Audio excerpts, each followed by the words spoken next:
तो ये बहुत महत्वपूर्ण है आप लोगों के लिए। इसमें सबसे ज्यादा बच्चा फंसता है कि सर जीएस की स्ट्रैटेजी क्या होनी चाहिए। ठीक है, जीएस की स्ट्रैटेजी क्या होनी चाहिए। यूट्यूब पर सबसे ज्यादा सर्च किया जाने वाला शब्द ये कि सर यहाँ पर मार्क्स कैसे बढ़ाएं।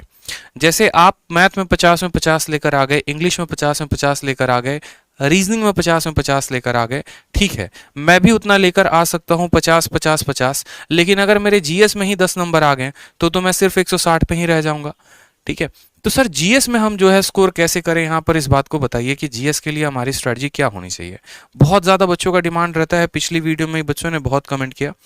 ठीक है, तो इस बारे में हम समझते हैं कि जीएस की स्ट्रेटजी क्या होगी। देखो, आपको जीएस को अपने पेपर के लिए 3 पार्ट्स में तोड़ना है, आप समझेंगे यहाँ पे, और 3 पार्ट से आपके सवाल पूछे जाते हैं। सबसे पहला जो पार्ट होता है ना, वो होता है मेरे भाई यहाँ पर सिलेबस। सिलेबस का मतलब क्या हो गया, सिलेबस का मतलब यहाँ पर आपके सब्जेक्ट हो गए।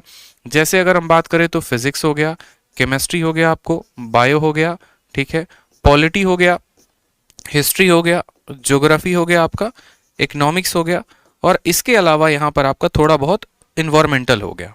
नेक्स्ट बात करते हैं यहाँ पर, तो ये हो जाता है आपका स्टैटिक का पोर्शन। ये जो स्टैटिक का पोर्शंस होते हैं, जैसे आप कह सकते हैं इसमें कि सर कंट्री एंड कैपिटल है, ठीक है, फिर उसके बाद यहाँ पर करेंसी जैसे शब्द हो गए, फिर उसके बाद यहाँ पर जैसे डांस वाले शब्द हो गए, जितने के जितने, फोक डांस, ये डांस, वो डांस, इसके अलावा जितने भी स्टैटिक के पोर्शंस हो गए, प्रथम पुरुष, प्रथम महिला, यहाँ के राष्ट्रपति कौन है, यहाँ के ये कौन है, ये फलाना ठिकाना, जितनी बातें होती हैं। और तीसरा जो होता है वो होता है हमारा करंट करंट अफेयर।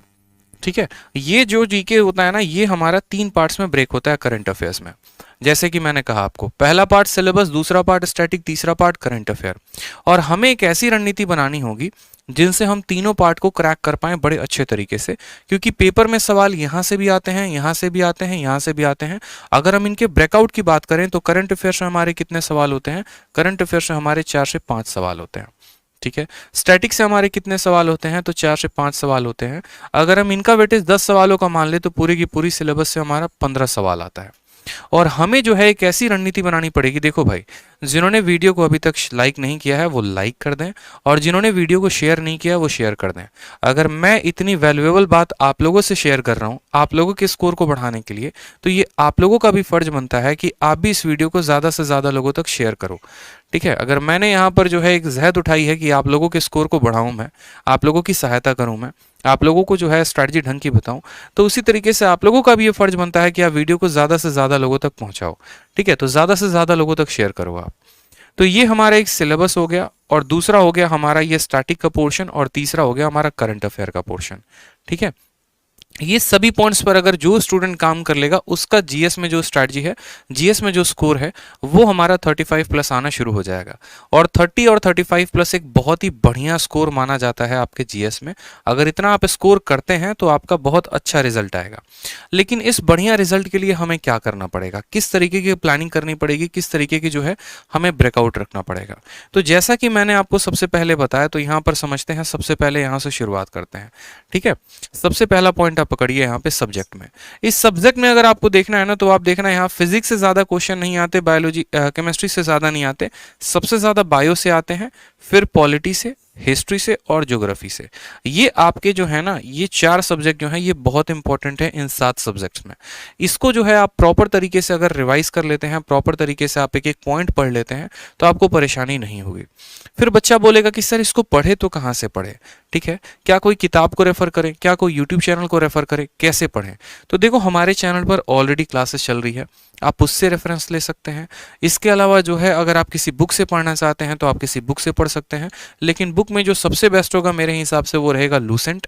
अगर आप लूसेंट पढ़ते हैं, ठीक है, या हिंदी वाले स्टूडेंट अगर आप घटना चक्र पढ़ते हैं, तो आप वहां से भी सवालों को बढ़िया तरीके से कंसेप्ट को समझ सकते हैं। कभी भी जीएस को पढ़ने की जो स्ट्रैटेजी होती है वो इस तरीके से होती है कि पहले आप सब्जेक्टिव को पढ़िए और फिर उसके बाद आप उसके ऑब्जेक्टिव को लगाइए। जैसे मानिए कि सबसे पहले आपने दिल्ली सल्तनत पढ़ा, तो आप दिल्ली सल्तनत को पढ़ लीजिए, और उसके बाद दिल्ली सल्तनत पर आधारित जितने भी प्रश्न आपके लूसेंट के ऑब्जेक्टिव में हैं, पहले आप उसको लगाइए। इससे क्या होगा कि आपका जो लेवल है वो इंक्रीज होगा, आपको जो चीजें हैं क्रम अनुसार याद होती चले जाएंगी, और आपका फिक्स रहेगा कि हाँ यार, जब मेरे सामने 4 ऑप्शंस आते हैं तो उसमें मुझे सही ऑप्शन किस तरीके से टिक करना है। तो इन बातों पर सबसे ज्यादा फोकस करिए। नेक्स्ट बात आता है स्टैटिक में। स्टैटिक के लिए देखो अलग अलग तरीके से काम किया जा सकता है। स्टैटिक में कोई बच्चा बोलता है कि सर हमको ट्रिक से याद होता है, जैसे मानो कि पहाड़ हो गए, पर्वत हो गए, आपके दर्रे हो गए, ठीक है, इनको कोई बच्चा कहता है कि सर हमको ट्रिक से याद करना है। जैसे जितने ताल वाले हो गए, जिस शब्द के आगे ताल लगा होता है वो कहाँ पर होता है, सारे के सारे उत्तराखंड में हो गए, भीमताल, ठीक है, नैनीताल, इस तरीके से करके, तो ये सारे के सारे मेरे भाई कहाँ पर हो गए, उत्तराखंड में। तो आपने जैसे ट्रिक से याद कर लिया। नहीं तो आप ऐसा कर सकते हो कि आप ट्रिक से, यूट्यूब चैनल में आपको एक बता रहा हूँ, वहां से भी आप फॉलो कर सकते हो, क्रेजी जीके ट्रिक्स करके। क्रेजी जीके ट्रिक्स करके जो है, आप इस अगर चैनल को फॉलो करते हो, यहाँ पर मैं इनको जानता नहीं कौन है ये, हाँ, लेकिन इनके कुछ वीडियोस मैंने देखे हैं जो मुझे अच्छे लगे हैं, जहां से आप भी फायदा उठा सकते हैं। और स्टैटिक के लिए इन्होंने बहुत बेहतर तरीके से काम किया हुआ है। तो स्टैटिक का पोर्शन आप यहां से कंप्लीट कर लीजिए। साथ में लूसेंट का जो मिसलेनियस है, उस लूसेंट के मिसलेनियस को जरूर खत्म कर लीजिए मेरे भाई, ठीक है। लूसेंट का जो मिसलेनियस है ना, उनको भी आप जरूर खत्म कर लो। मिसलेनियस में जैसे आपका हो गया कंट्री कैपिटल है, इसके अलावा जो है एक एक पार्क है, वाइल्ड लाइफ सेंचुरीज हैं, इसके अलावा जो है कौन सा पार्क, जैसे सिमलीपाल हो गया, सिमलीपाल कहाँ है तो उड़ीसा में है। जैसे डांस के बारे में हो गया कि जो राउफ डांस है वो कहाँ का है तो कश्मीर का है, जो तमाशा है वो कहाँ का है तो महाराष्ट्र का है। इस तरीके से आप एक एक पॉइंट को यहाँ पर टिक करके मिसलेनियस में खत्म कर सकते हैं। इसके अलावा जैसे मानो और भी पिंक बॉक्स कैसे हो गए, हिस्ट्री में आपने कुछ पढ़ा होगा, ज्योग्राफी में पढ़ा होगा, जैसे आर्य समाज की स्थापना किसने की थी, कब की थी, रोयतवारी जो सिस्टम हो गया वो कौन लेकर आया था, जमींदारी कौन लेकर आया था। तो ये लूसेंट में पिंक बॉक्स में बनाकर दिया गया है। ये आपके ऐसे होते हैं जिनको अगर आप कवर अप कर लेते हैं अच्छे तरीके से, तो आपका स्टैटिक में एक भी सवाल नहीं छूटेगा। और लास्ट में आ गया हमारा करंट अफेयर।